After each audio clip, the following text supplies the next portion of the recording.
Aren't these philosophical questions like what is time, what is light, what is good? They have something in common with children's questions, in fact, don't they? Yes, I've often thought that. Children ask these questions of their elders. They say, they don't say what is time, they don't say that. But what they say is, why can't I meet Napoleon? Supposing a child said that, it seems quite a natural thing for a child to do. And you say, you can't, he's dead. And then you say, well, why does this prevent one? And then if the father is sophisticated, he has to explain that death means his body becomes dissolved in the ground, he can't be resurrected, it happened a long time ago. And then if the child's at all sophisticated, a sophisticated child would say, well, can't all the bits be brought together again? And then the father says, no, they can't. What kind of can't? And then a lesson in physics follows. And the child says, no, I don't really want that. I don't want Napoleon now.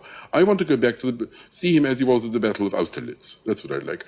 Well, you can't, says the father. Why not? Because you can't move back in time. Why can't I? Then we have a philosophical problem. What is meant by can't? Is not being able to move back in time the same sort of can't as when you say twice 2 can't be 7?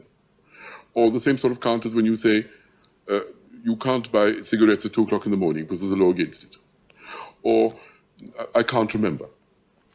Or I can't make myself 9 foot tall by merely wishing it. What sort of can't? What sort of must? And then we're plunged into philosophy straight away. And then you have to say, well, the nature of time.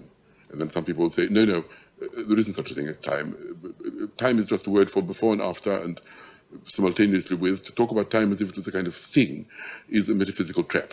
And we're launched. Well, most fathers don't want to answer questions to children that way. They just tell them to shut up and not ask silly questions. Go and climb a tree, as it were. But these are the questions which constantly recur, and philosophers are the people who are not terrified of them and are prepared to deal with them. Children, of course, ultimately are conditioned not asking these questions. More's the pity. The children who are not so conditioned turn into philosophers.